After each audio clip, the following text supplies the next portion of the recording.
Communist چین کے سابق chairman ماؤ زے تونگ نے ایک دلچسپ کہانی لکھی۔ پرانے زمانے میں چین کے شمالی علاقہ میں ایک بوڑھا آدمی رہتا تھا۔ اس کے مکان کی سمت جنوب کی طرف تھی۔ اس بوڑھے آدمی کو مشکل یہ تھی کہ اس کے دروازے کے سامنے دو اونچے پہاڑ کھڑے ہوئے تھے۔ ان پہاڑوں کی وجہ سے سورج کی کرنیں اس کے گھر کبھی نہیں پہنچتی تھی۔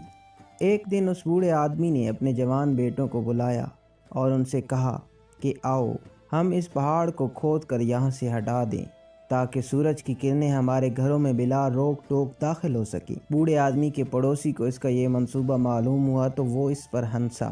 اس نے بوڑھے آدمی سے کہا، میں یہ جانتا تھا کہ تم ایک بیوقوف آدمی ہو، لیکن مجھے یہ گمان نہ تھا کہ تم اتنے زیادہ بے عقل ہوگے۔ آخر یہ کیسے ممکن ہے کہ تم اپنی کھدائی کے ذریعے ان اونچے پہاڑوں کو یہاں سے ہٹا دو؟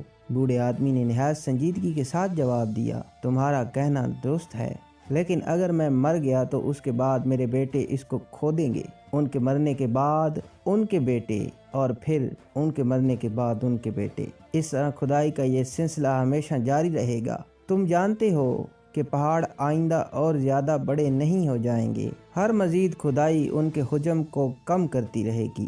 اس طرح آج کے دن نہیں تو کسی اگلے دن یہ مصیبت ہمارے گھر کے سامنے سے دور ہو چکی ہوگی۔ یہ کہانی بہت خوبصورتی کے ساتھ بتا رہی ہے کہ بڑی کامیابی کے لیے ہمیشہ بڑا منصوبہ درکار ہوتا ہے۔ اگر آپ اس دنیا میں کوئی بڑی کامیابی حاصل کرنا چاہتے ہیں تو آپ کو بڑے منصوبہ کے لیے بھی تیار رہنا چاہیے اور ان تمام تقاضوں کو پورا کرنا چاہیے جو ایک بڑے منصوبے کو مسلسل چلانے کے لیے ضروری ہیں۔ یہ ایک حقیقت ہے کہ مسائل کے مقابلہ میں ان کے حل کی طاقت زیادہ ہوتی ہے۔ مسائل ہمیشہ محدود ہوتے ہیں اور حل ہمیشہ لامحدود۔ اگر آپ حل کی سکیم کو نسل در نسل چلا سکے تو آپ ہر پہاڑ کو کاٹ سکتے ہیں اور ہر دریا کو عبور کر سکتے ہیں۔ جو شخص لگاتار عمل کرنے کے لیے تیار ہو، اس کے لیے کوئی پہاڑ نہیں اور کوئی دریا نہیں۔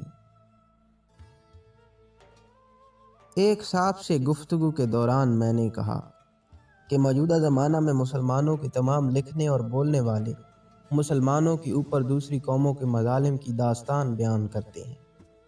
یہ بات بذات خود صحیح ہے کہ مسلمان اس وقت ہر جگہ دوسری قوموں کے مظالم کی زد میں ہیں، مگر یہ تنبیہ خداوندی ہے کہ نہ ظلم اغیار۔ مسلمانوں نے ان واقعات کو ظلم اغیار کے خانہ میں ڈال رکھا ہے، اس لیے ان کے اندر صرف احتجاج کا ذہن ابھر رہا ہے۔ اگر وہ ان واقعات کو تنبیہ خداوندی سمجھتے تو ان کے اندر اصلاح خواہش کا جذبہ پیدا ہوتا۔ موجودہ زمانہ میں اسلام پر جو کتابیں لکھی گئی ہیں ان سب کا مشترک عنوان تجویز کرنا ہو تو وہ صرف دو ہوگا: فضائل اسلام اور مسائل اسلام۔ ان کتابوں کا خواہ جو بھی نام ہو اور وہ خواہ جس موضوع پر بھی ہوں، لیکن گہرائی کے ساتھ دیکھیے تو وہ یا تو اسلام کے فضائل دکھانے کے لیے لکھی گئی ہوں گی یا اسلام کے مسائل بتانے کے لیے۔ عصر حاضر میں سب سے زیادہ جس موضوع پر کتابیں لکھنے کی ضرورت تھی وہ ہے اظہار اسلام، اور ایسا معلوم ہوتا ہے کہ لوگوں کے سامنے نہ تو اظہار اسلام کا مقصد تھا اور نہ انہوں نے اظہار اسلام پر کتابیں لکھی۔ اظہار اسلام سے میری مراد ہے اسلام کی تعلیم کو عصری اسلوب میں پیش کرنا تاکہ وہ آج کے انسان کے لیے قابل قبول ہو سکے۔ کسی شخص کا قول ہے کہ یقین اور تعصب کا فرق یہ ہے کہ تم یقین کی وضاحت غصہ کے بغیر کر سکتے ہو۔ جب آدمی سے اس کے نقطہ نظر کے بارے میں گفتگو کی جائے تو وہ غصہ اور جھنجھلاہٹ کے بغیر تمام باتوں کا جواب دے سکے تو سمجھ لیجئے کہ وہ یقین پر کھڑا ہوا ہے، اور اگر ایسا ہو کہ جب اس سے اس کے نقطہ نظر کے بارے میں سوال کیا جائے تو وہ بگڑ جائے اور غیر متعلق باتیں کرنے لگے تو سمجھ لیجئے کہ اس کا کیس تعصب کا کیس ہے، نہ کہ یقین کا کیس۔